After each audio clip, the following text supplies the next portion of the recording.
Почитувани добро вечер. Гостин во вечерашнава емисија Стаф е председателот на Советот на општина Куманово, господин Александар Арсиќ. Господин Арсиќ, добро вечер. Добро вечер. Еве голем поздрав до вашите гледачи. Дозволите ми првин да ја честитам нова 2017 година, да им посакам здравје, среќа и успех како на личен, така и на семеен план, исто така на сите граѓани од христијанска вероисповест.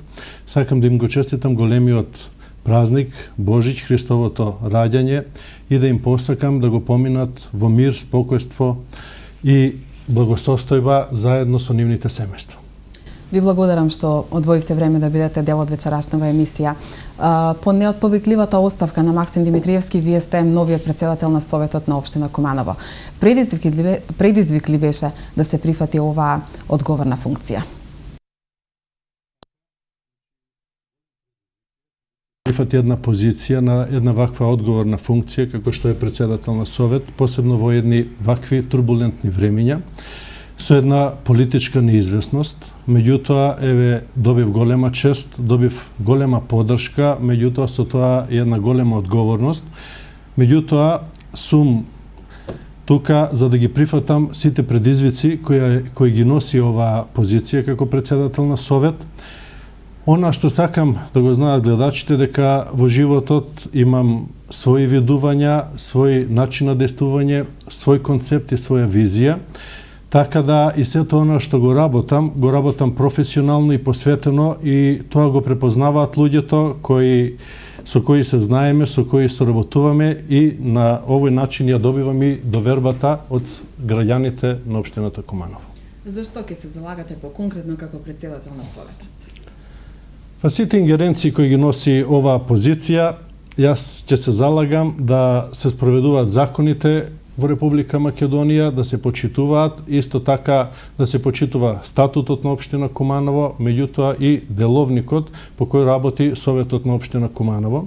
Седниците ќе продолжат да одат интегрално, односно да се пренесуваат во живо, и она што значи соработката со новинарите ќе биде на едно навистина високо ниво, се со цел граѓаните да можат и да имаат навремени информации за сето она што се случува во Советот на општина Куманово.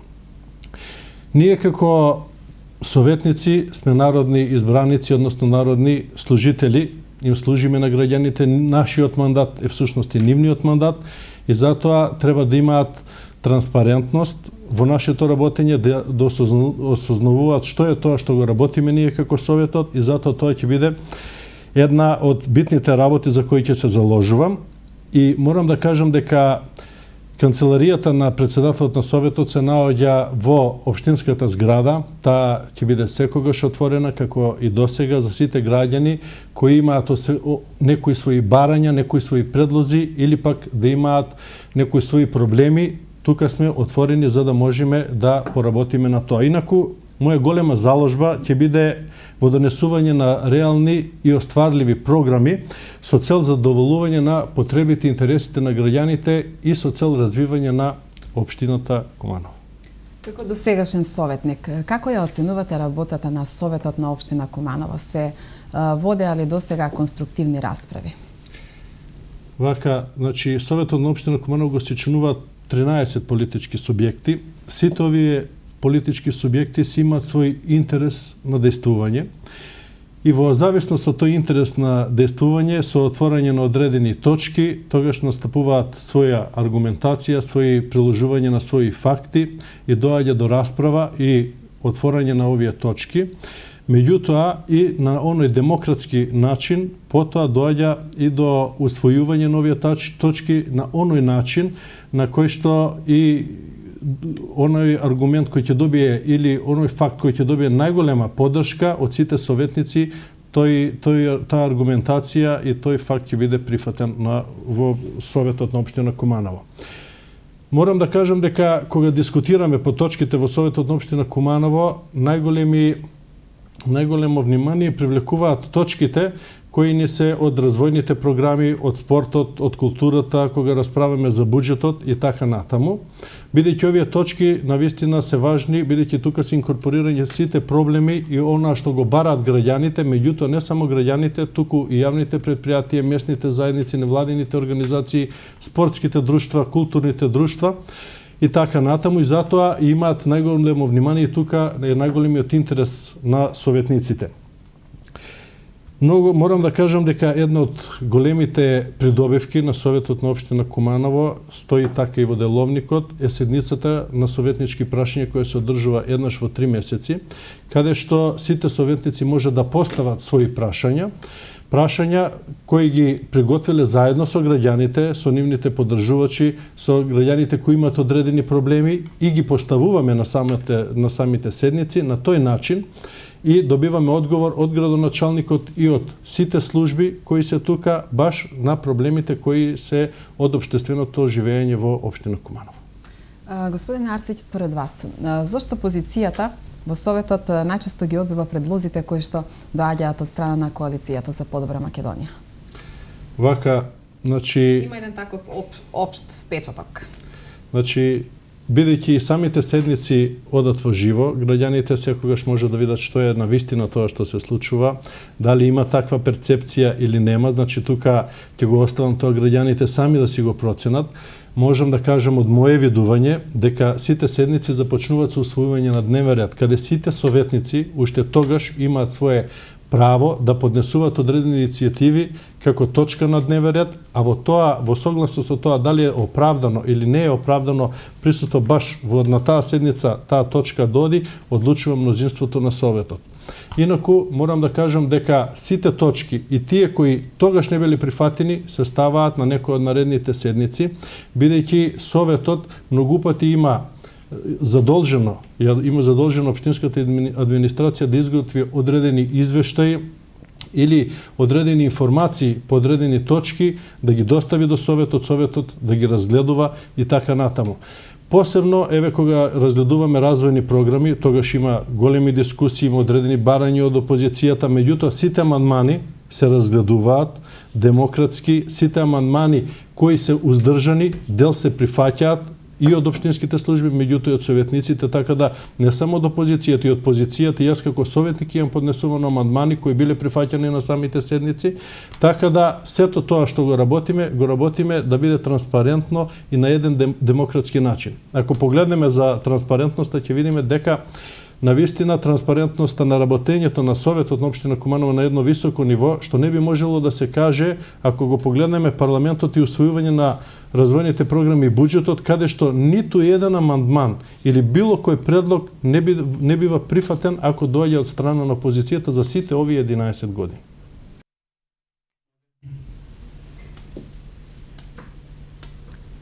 Кој е вашиот став во врска со реализацијата на проектите на локалната самоуправа? За тоа колку и како се реализирани проектите на локалната самоуправа, мора да кажеме први неколку факти, за да би ни било многу појасно што е тоа што се случува. Значи, централната власт ги има пренесено одредени своји работи на општина Куманово и на сите општини, меѓутоа ги нема не е направена фискалната децентрализација до крај. Односно, надлежностите се пренесени, а парите не се дадени. Што е тоа што е пренесено, а не е дадено, а што е трошок сега на општините? Значи, тука ќе кажеме дека мора општините сами да ги плаќаат, значи јавните преиселна, што значи живот во општината. Значи, мора сами да ги плаќаат систематските прегледи на своите вработени. Општините мора сами да ги плаќаат локалните избори. Обновата и реновирањето на училишните згради мораат сами општините да го плаќаат. Дезинфекција, дезинсекција, дератизација мора сами да ја плаќаат. Пожарникарите кога ќе отидат во пензија, Министерството за финансии не дава согласници за ново вработување, а мора спрема план да се има точно одреден број на пожарникари спрема број на жители во една општина. На тој начин и кога ќе отиде некој пожарникар во пензија, тогаш мора да биде заменет со нов, меѓутоа средствата не се префрлаат, туку општина Куманово мора сама да ги префарла средствата и да ги плаќа овие пожарникари. Сите они кои се како технички персонал вработени во детските градинки или пак во старечките домови, исто така мора да ги плаќа самите општини. Тоа се огромни средства на годишно ниво, што се зимаат од општините и се префрлени, значи, надлежностите од централната власт, меѓутоа средствата мора да се обезбедат од општините. Следна работа која мора да ја знаеме е тоа дека општина Куманово веќе од 2012 година сега до февруар 5 години работи под еден фискален максимум, односно лимит од 37 милиони денари, а тоа е се од тужбите кои се случуваат, односно најпознатата тужба од 1,5 милион евра, која е од Министерството за образование за она парцела што е во Зелен рид, потоа разни тужби од околу 350.000 денари без камати, кои се по разни оштети, разни експропријации и така натаму, кои општина Куманово мора да ги исплати, иако не е по нејзина вина. Она што е важно да знаеме дека само 4,5% од данокот на додадена вредност и само 3% од персоналниот данок се враќа од државната каса на општините. Тоа е многу мал процент. Минимум треба да биде од персоналниот данок, минимум треба да биде 50%, додека минимум 10% треба да биде од ДДВ. Инаку во западноевропските земји тоа е по 30, 40, во некои 50% од ДДВ се враќа назад, за да би можеле општините да го дадат она максимум за развој на општината и граѓаните да видат одреден свој бенефит. Исто така, можеме да кажеме дека и централната власт за општина Куманово нема дадено никакви проекти. Немаат пратениците реализирано никакви своји иницијативи за да би помогнале на развојот на општина Куманово. Така да тоа се фактори кои влијаат за она што е направено. Сега, ако се тоа сме го кажале, можеме да констатираме дека се што е направено во општина Куманово е направено од власта на Социјалдемократскиот сојуз. А што е тоа? Мора да знаеме и што е. Значи, како граѓани, сведоци сме дека тоа се плоштадите, булеварите, кејот на реката Вардар, отворениот и затворениот базен, спортските сали, спортските игралишта, атлетскиот полигон, прочистителната станица, улиците, тротоарите, осветлувањето низ градот, значи сето тоа што е направено од власта на Социјалдемократскиот сојуз. Пред изборите, значи додека беше оставена рамката за работење, тогаш имаше една поголема работа во општина Куманово, каде што имаше реализација на повеќе проекти. Тие проекти се отприлике 30.000 метри квадратни асфалт и 10.000 метри квадратни бекатон плочки. Беа реализирани проекти во сите делови на градот, така да ако почнеме горе од Карпош, сигурно тука мора да ги наброиме улиците 40, 144, 148, 160, 200, а беа поплочени со бекатон 22 и улиците 22 и 24. Во населба Дучка Чешма улицата 522, во Иго Тричковиќ улицата 6. Во населбата Перо Чичо имаме исто така реализирано повеќе проекти. Улицата Ѓуропуца Стари, потоа Андја Ранковиќ, подпорниот за 6 април, 30 јули, значи имаше повеќе зафати на улици. Во населбата горе во местната заедница во Тоде Мендол, исто така повеќе улици Романовска, Перо Стојмановски, Гиго Цветановски и така натаму. Овдека во населбата Гоце Делчев имаше повеќе скали, тротоари, бекатон, плочки места во централното градско подрачје, исто така имаше реализирано проекти во тротоари, во улици Прохорчински, Крушевска република и така натаму. Исто така мора да кажеме дека во Речица е реализиран и фекален колектор од 3,5 километри кој чини 25 милиона денари. Исто така фекална канализација има поставено во училиштето во Клечовце, во средното училиште Перо Наков во Касарна, во село Сопот, еве сега се изгради подпорен зид таму. Така да има тука повеќе проекти реализирани. Исто така имаше реновирање на салата во комитет, имаше реновирање на занаетскиот дом и исто така има дадено финансиски средства во износ од 20% за еколошките фасади, термофасади кои се на зградите каде што граѓаните имаат свој поднесување и барање до општината Куманово кој им излезе во пресед. Мора да кажеме дека Куманово исто така влезе во еден проект од ИПА програмата, каде што обезбеди 6 милиони евра и изградба на 25 километри канализациона мрежа. Тоа е дел нова, дел и реконструкција на канализациона мрежа, така да во Куманово ќе биде и веќе едно градилиште каде имаме обнова на канализационата мрежа во целокупното градско подрачје и во повеќе села на територија на општина Куманово. Со тоа можеме да кажеме дека општина Куманово има низ на зафати, меѓутоа тие зафати сигурно дека во наредниот период со конституирање на нова влада ќе добие Куманово нова димензија со нови средства и сигурно дека Куманово ќе мора да го гледаме уште понапред за да би можеле да го направиме европско Куманово, Куманово какво што наликува на оваа држава. Најактуелно последниве денови е загаденоста на воздухот. Куманово е еден од градовите кој што предничи во Македонија по однос на загаденоста на воздухот. Општинскиот комитет на ВМРО ДПМН деновиве излезе и со пресконференција со обвинување дека локалната самоуправа не презема ништо во врска со овој проблем. Од друга страна, градоначалникот Дамјановски вчера веќе најави дека општината ќе преземе мерки во најкус можен рок. Кој е вашето размислување за што би можело да се преземе во врска со решавање на овој проблем?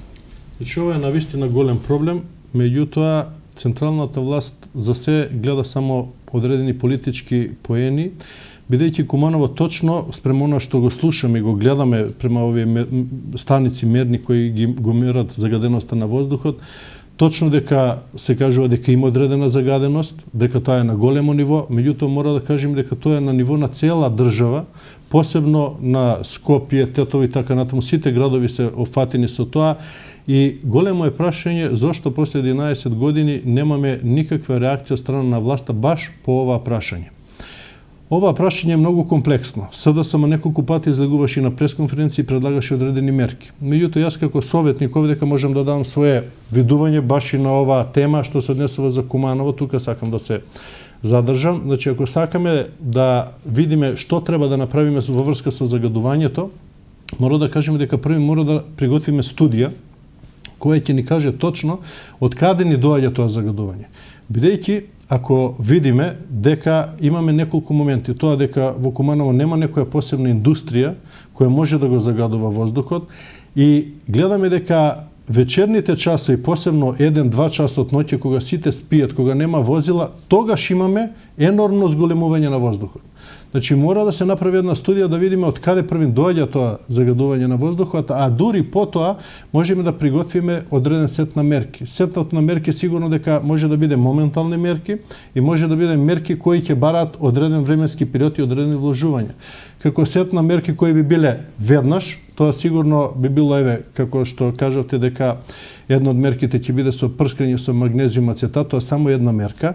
Потоа следните мерки е сигурно забрана на возила во централно градско подрачје, пар, непарна возила, бесплатен превоз на луѓето со градскиот сообраќај, така да тоа се мерки кои веднаш може да се вклучат, меѓутоа гасификација, значи гледаме гасификација во општина Куманово, во општина Струмица е пристои никаде другде.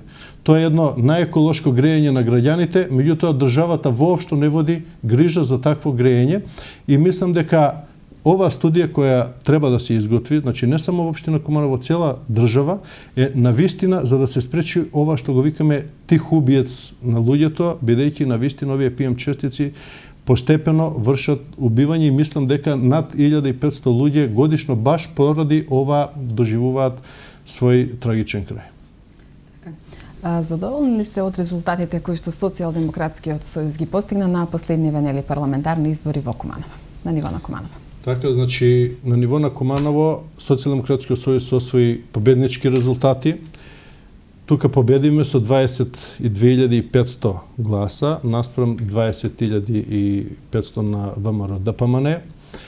Инаку, ако ја погледнеме целата изборна единица двојка од 58.000 излезени гласачи, ќе видиме дека за опозицијата гласале 34.000, додека за власт, односно ДПМН и други гласале 24.000, односно разликата од 10.000 гласа.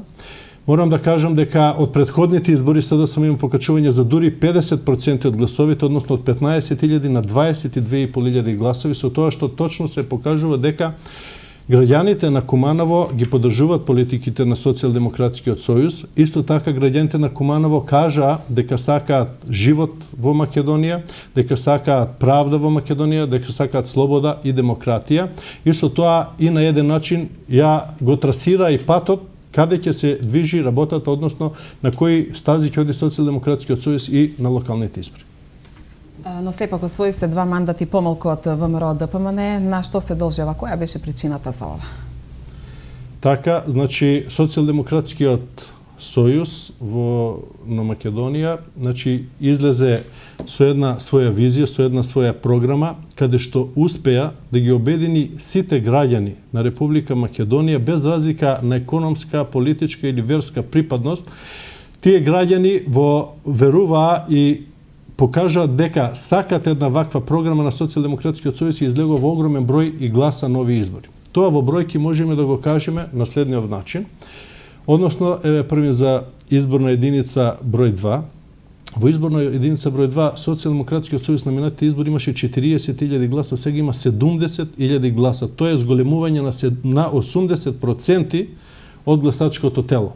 Или ако погледнеме што е тоа што гласало опозицијски во изборна единица 2, ќе видиме дека тоа се 113.500 гласачи наспроти што поддржале владеачката структура од 90.500 гласачи.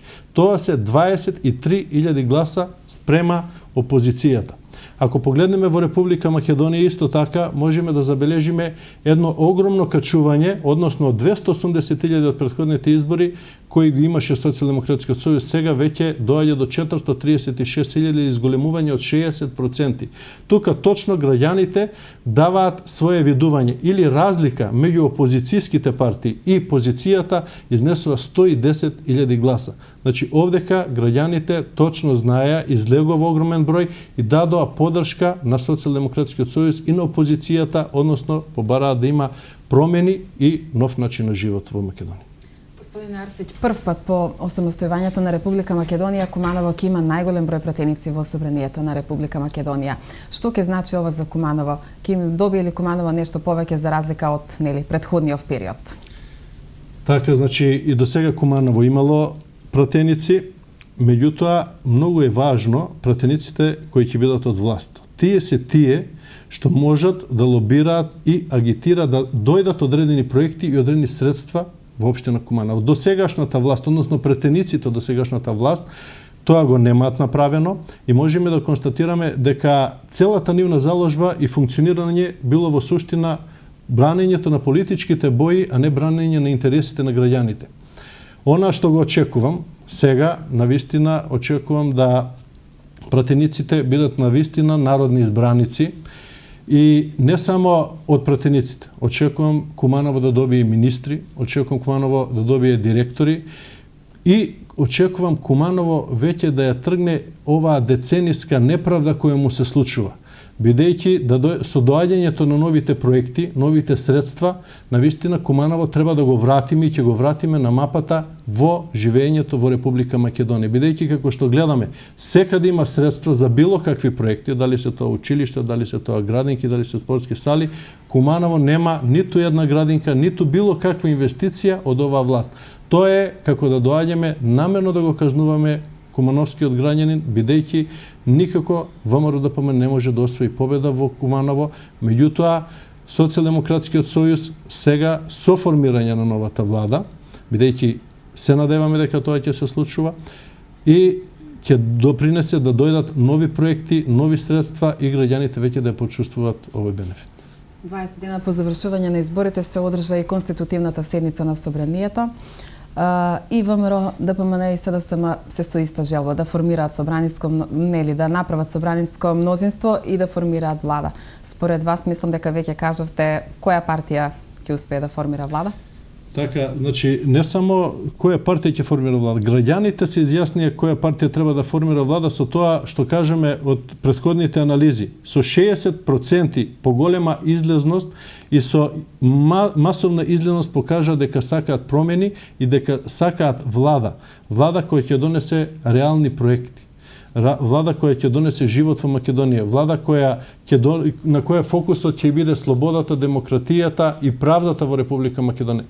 Таква влада бараат граѓаните, а таква влада може да формира само Социјалдемократскиот сојуз заедно со коалиционите партнери и да се направат еднаш промени со целокупниот начин и политиките во општественото живење. Тоа беше моето следно прашање, на што ќе биде посветена новата влада и дали владата ќе биде формирана во законскиот рок?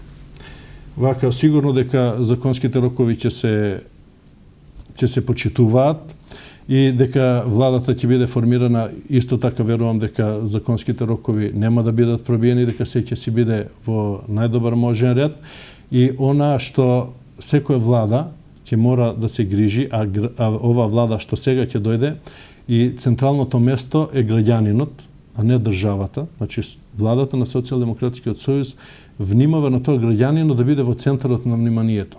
И не само со тоа што граѓанинот ќе биде средната класа во центарот на вниманието, бидејќи во Македонија имаме над 500.000 сиромашни граѓани. Во Македонија, ако немаме средна класа, односно граѓани кои ќе можат да си дозволат нормален живот, тогаш не можеме да имаме ниту демократија, ниту економски просперитет. Ако некој не може да си ги задоволи основните човечки потреби, тогаш не може да биде граѓанин кој ќе може навистина слободно да размислува, слободно да отиде на изборите, слободно да отиде со семејството на одмор, туку секогаш ќе зависи од нешто и секогаш ќе може да биде оценуван. Значи, доколку Социјалдемократскиот сојуз формира влада, што е она што вие, како Социјалдемократски сојуз, со своја програма го предвидувате, што велите за средната класа, за земјоделците, за пензионерите, па дури и за стечајните работници, бидејќи најголем број од стечајните работници потекнуваат токму од Куманово. Така, значи, ние направиме една програма, план за живот во Македонија. Таа програма во претходниот период ја представиме пред граѓаните, навистина мерките, сетот на мерки кои ги имаме, навистина значи подобрување на квалитетот на животот во Република Македонија. Она што значи денеска во средна класа живеат само 10 до 20% од граѓаните на Република Македонија. 50% од Заводот за статистика на Република Македонија вели во 2015 година 50% од семејствата во Република Македонија, што е една огромна бројка, живеат со испод 24.000, а со 24.000 се вели дека може да се живее само во 50 метри квадратен стан, без возило, да имате сопствено возило, и само за задоволување на потребите на храната и водата која пиете. Сега, кажеме за одреден број на мерки, што е тоа. Значи, транспарентноста ќе биде главната особина, граѓаните ќе имат увид во работењето на владата.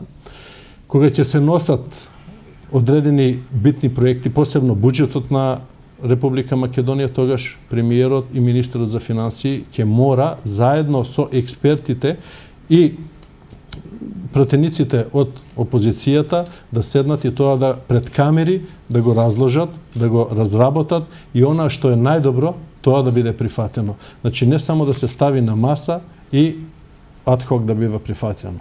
Битна работа овдека исто така е што секој месец минимум 3 министри ќе мора на македонската радиотелевизија да отидат и да се соочат со пратеници од опозицијата и да одговорат на сите одговори, бидејќи така личи на едно транспарентно живење во Република Македонија. Битни не се повеќе работи, овдека спомнавте од пензионерите, од земјоделците и така натаму. Можам да кажам дека сетот мерки кои се предвидуваше за пензионерите е многу добар во Социјалдемократскиот сојуз. Не само ова што значише по 500 денари до сегашната власт, што го зголемуваше само пред изборите, значи имаме 7 пати избори, 7 пати се зголемуваше пензијата по 500 денари, меѓутоа мора да кажеме дека претходно, пред да се зголемуваат пензиите, претходно беше укинато урамнотежување на пензиите спрема животниот стандард во Република Македонија. Тоа го враќа сега Социјалдемократскиот сојуз и 2 пати годишно ќе има урамнотежување, односно зголемување на пензиите. Тоа значи ако е во 11 години претходна власт требало 22 пати да биде зголемување на пензиите, значи овдека граѓаните може да видат дека само пензионерите дека само изгубиле во овие 11 години со тоа што дел поддржале вакви политики на власта, додека сега имаме овие мерки. Следната мерка е сите пензионери кои немаат доволно средства ќе имаат бесплатен старечки дом, односно бесплатно спестување. За граѓаните кои се пред крај на својот работен век, ќе има исто така пензија која предвидува со стаж, односно кога ќе дојдат со 20 и 25 години стаж, а 55 години и за жени, 57 за мажи, ќе може да отидат порано во пензија. Исто така има добри мерки со тоа што последните 5 години, од тие 5 години, 3 години ќе бидат со 6 часа работно време, а последните 2 години со 4 часа работно време. Меѓутоа и за тие 4 часа работно време, државата ќе субвенционира работници со 4 часа работно време, што за тие 2 години ќе се обучат и потоа ќе настапат на нивното место.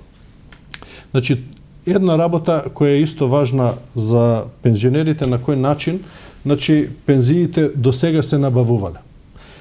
Мора да кажеме, и ова е важно да го знаат пензионерите, во 2006 година, значи, дупката во пензијскиот фонд била 150 милиона евра. Денеска дупката во пензијскиот фонд е 450 милиона евра, што секоја година државата мора да го плаќа за да може да ги исполни обврските према пензионерите. Ако имаме 300.000 пензионери во Република Македонија, тогаш секој месец по 10 евра ако качуваат пензија, тоа се значи 3 милиона евра месечно. За една година тоа се 30 милиона евра. За 10 години се 300 милиона евра. Толку е и дупката во буџетот од 150 до 450 милиона евра. Што значи, пензионерите пензиите, нивното покачување не го добиле на основа тоа што државата направила некој економски напредок. Туку со позајмување на пари, од тие 300 милиони евра, сега не само што е дупката, туку нивните внуци ќе мора парите повторно да ги вратат во буџетот, меѓутоа заедно со затезните камати. Социјалдемократскиот сојуз сака затоа да направи средна класа која ќе има поголем напредок и со зголемување на платите на вработените да се зголемуваат и пензиите на пензионерите. Нас не требаат и вработените, ни требаат и пензионерите. Значи не можеме на уштрб на едните да допринесеме да живеат подобро другите. Значи сите мора тоа да го прават заедно. Што се однесува до земјоделците, исто така можеме да направиме многу споредби, меѓутоа ќе видиме дека земјоделието во Република Македонија иде во се помал и надолен тренд. Односно, 200.000 обработлива површина за последните 10 години оставена не се работи. Можеме да кажеме дека увозот на храна е 100% поголем отколку извозот на храна. Значи, сето ова говори дека сетот мерки кои беа како субвенција не се доволни и не се стимулативни за земјоделските производители. Она што Социјалдемократскиот сојуз сака да го направи, тоа е зголемување на субвенциите на 160 милиона евра секоја година. Следното да биде зелената нафта да биде субвенционирана, да има зголемување на субвенциите по основ на тоа ако имаме да е млад земјоделец, да има 10% веќе зголемена субвенција, за секој нов насад или ново грло да се зголемува субвенцијата по 20%, за секој ново грло по 30%. Значи тоа се мерки со кои сакаме навистина да допринесеме на квалитетно зголемување на земјоделието. Еве сега, ако ставиме една споредба само, ќе кажеме и ќе видиме дека пченицата која се откупуваше пред 10 години беше 10 денара, сега е 8 или 9 денари. Субвенциите тогаш беа по 2 денари по хектар од тогашната власт на Социјалдемократскиот сојуз. Сега субвенциите се од килограм се по 2 денари беа, а сега се по хектар 9000 денари. Или ако просечно е по 3 тона пченица, значи имаме по 3 денари од хектар. Меѓутоа, денеска ова власт воведе данок, односно персонален данок на земјоделците кои мора да го плаќаат, воведе книговодствени услуги, воведе телевизија, ако се занимаваат професионално со земјоделие и така натаму. Значи, ова се мерки кои допринесоа да земјоделието е скапо. Денеска, значи, ако ги пресметаме тие премети со качување на горивото, со качување на ѓубрето од 500 на 1500 денари, со зголемување на семенскиот материјал, ќе видиме дека земјоделецот многу полошо живее сега, отколку дури пред 10 и 20 години во Република Македонија. За граѓаните, мерките што се битни, има повеќе мерки, меѓутоа, едни од поважните мерки е сигурно дека е враќање на данокот. Првин сиромашните граѓани нема да плаќаат, оние граѓани кои имаат плата, значи испод минималната, нема да плаќаат данок од 10%, тоа е персоналниот данок. За сите граѓани ќе остане другите персоналниот данок 10%. Следната битна работа, која е важно да потенцирам, дека 15% од ДДВ ќе се враќа повторно назад кај граѓаните. Ќе се врати ефтината тарифа на струја не само за викендите, туку ефтината тарифа ќе се врати по 2 часа дневно. И, значи, тоа е сетот од мерки и радиодифузната такса ќе се укине. Ако овие 3 мерки ги израчунаме само, ако штедиме со 8.000 денари со враќање на ДДВ, 6.000 денари на струја и 2.300 денари на радиодифузната такса годишно не излегува дека 16.000 денари секое семејство ќе има заштеда на своји сопствени средства. Тоа е многу битна работа која треба да ја знаеме. Следново што можеме да го кажеме од програмата исто така мерки за младите. Бидејќи младите се важен фактор во општественото живење. Младите се силата која настанува, нивното школување е многу важно и нивното потоа останување во државата, бидејќи како што знаеме, во државата имаме над 600.000 веќе иселени млади луѓе. Со тоа се гледа каква е политика и во какви услови денеска живееме. Не е денеска само да си вработен, бидејќи гледаме и имаме колеги кои вработени оставаат работа и заминуваат некаде во странство. Ваквиот тренд ќе мора да го сопреме, а тоа ќе го сопреме со тоа што ќе воведеме сет на мерки за младите. Тој сет на мерки ќе значи подобро школување, формирање на нови студентски домови, потоа кога со завршување на факултетите вработување на младите, меѓутоа и не само вработување, туку давање сет мерки да почнат и свој бизнис, а тоа значи дека добрите проекти ќе имаат по 10.000 неповратни средства, 10.000 евро неповратни средства од владата. Следното што е битно исто така за младите е можат да добијат во рок од 2 години, секој кој ќе отвори своја фирма, ќе добие и ќе се формираат стартап центри, ќе добие и своја канцеларија, сметководителство, се она што е потребно за работење на една фирма, за да може додека да се развие таа фирма во рок од 2 години, да има одредено покривање на трошоците кои би биле навистина големи за една нова и млада фирма. Со вработување на нови луѓе, исто така ќе се добијат средства. Потоа, ако сакаат младите да земаат кредити, исто така државата ќе биде гарант. Не мора да имаат своја куќа или да имаат своја фирма, своја фабрика за да би ја ставиле под хипотека. За сите проекти државата ќе биде гарант, а кај банките ќе се плаќа само 1% на камата за сите овие работи. Така да сите проекти кои ги спомнав сега, се проекти кои навистина за стечајците, да не забораваме, го поставивте прашањето, за стечајците исто така на првата седница ќе бидат стечајците поставени на дневен ред со тоа што ќе им се врати и ќе се реши прашањето на стечајните работници, така да и тоа работа ќе ја завршиме, а не луѓето да ги гледаме секојдневно да одат по улици, да протестираат, а никој за тоа толку време да нема никаков слух. Така, веќе ги спомнавме младите. Господине Арсиќ, вие по професија сте професор. Како го оценувате образовниот процес во државава?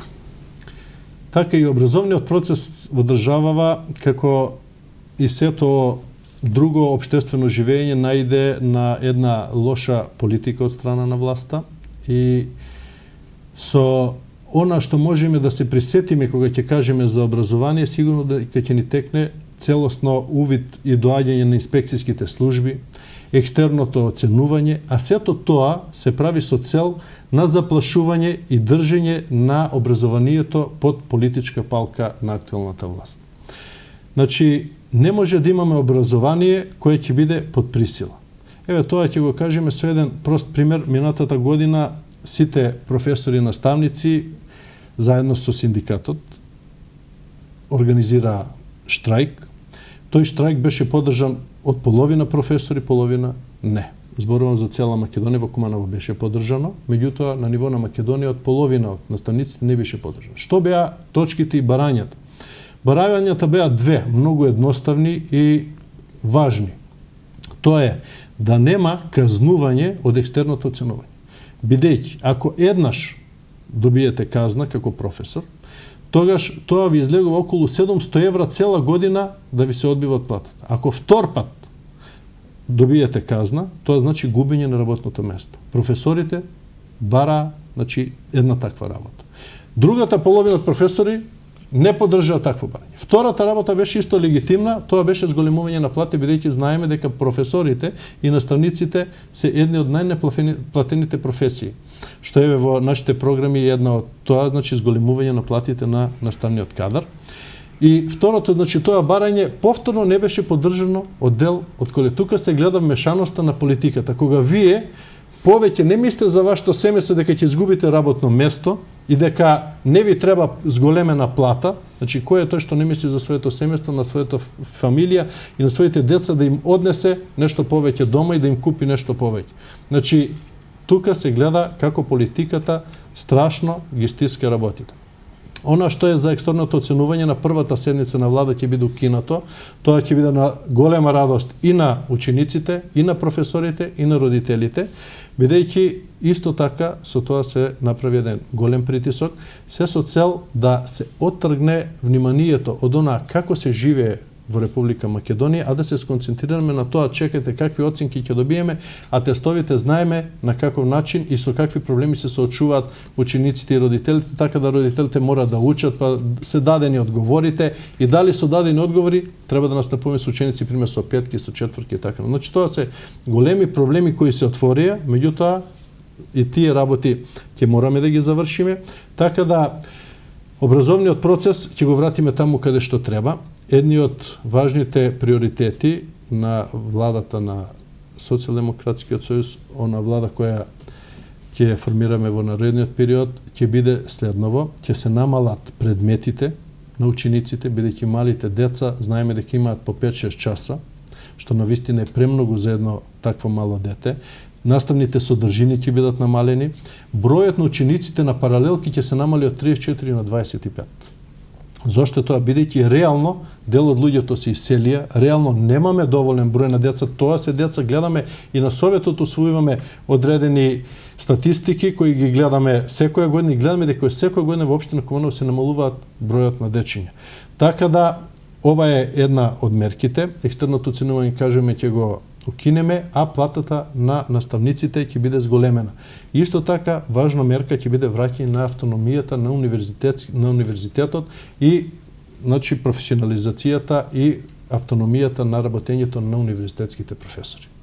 Господин Арсиќ, пред самиот крај на емисијава, да ве прашаме пошто ќе остане запомнета 2016 година.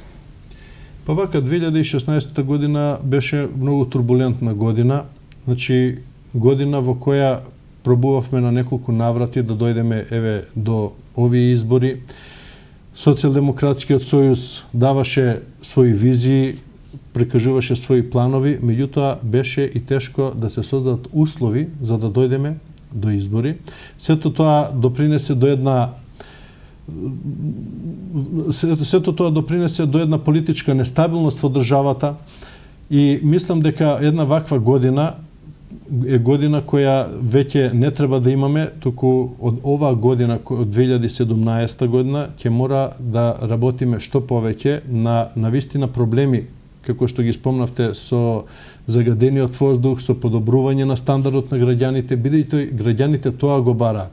Не можеме да се занимаваме цело време само со политика. И затоа 2016 година ќе мора да ја оставиме како година која не треба да ни се повторува, меѓутоа да излечиме одредени поуки за да би можеле навистина колосеко да го насочиме напред, односно на предизвиците кои не очекуваат во наредната 2017 година. На граѓаните ќе им посакам да имаат успешна година на секој план, така да еве и ние како совет ќе се занимаваме и ќе бидеме отворени со граѓаните секогаш кои ќе имаат одредени своји видувања, да не посетат, да не ги кажат и тоа да го преточиме во советот и во програмите на советот на општина Куманово. Тоа значи дека очекувате поуспешна година од минатата? Така, сигурно дека поуспешна година, година која ќе дојдат и локалните избори и се надевам дека и Социјалдемократскиот сојуз ќе продолжи во победничките патики на овие избори кои ни се за градоначалник и за новиот состав на Советот на општина Куманово, така да еве она што го гледам, навистина Социјалдемократскиот сојуз веќе е позициониран кон успех на овие избори. Господине Арсиќ, ви благодарам уште еднаш што бевте мој гостин вечерва во емисијата Став токму на Бадник. Се надевам дека соработката ќе продолжи во наредниот период. Така ви благодарам и на вас на поканата, секогаш стојам на располагање за сето она што ви интересира, сето она што ги интересира граѓаните, да дојдеме и да продискутираме на таа тема. Ви благодарам. Вам, почитувани гледачи, ви посакувам среќни божични празници и останете со програмата на Телевизија Плюс. Пријатна вечер.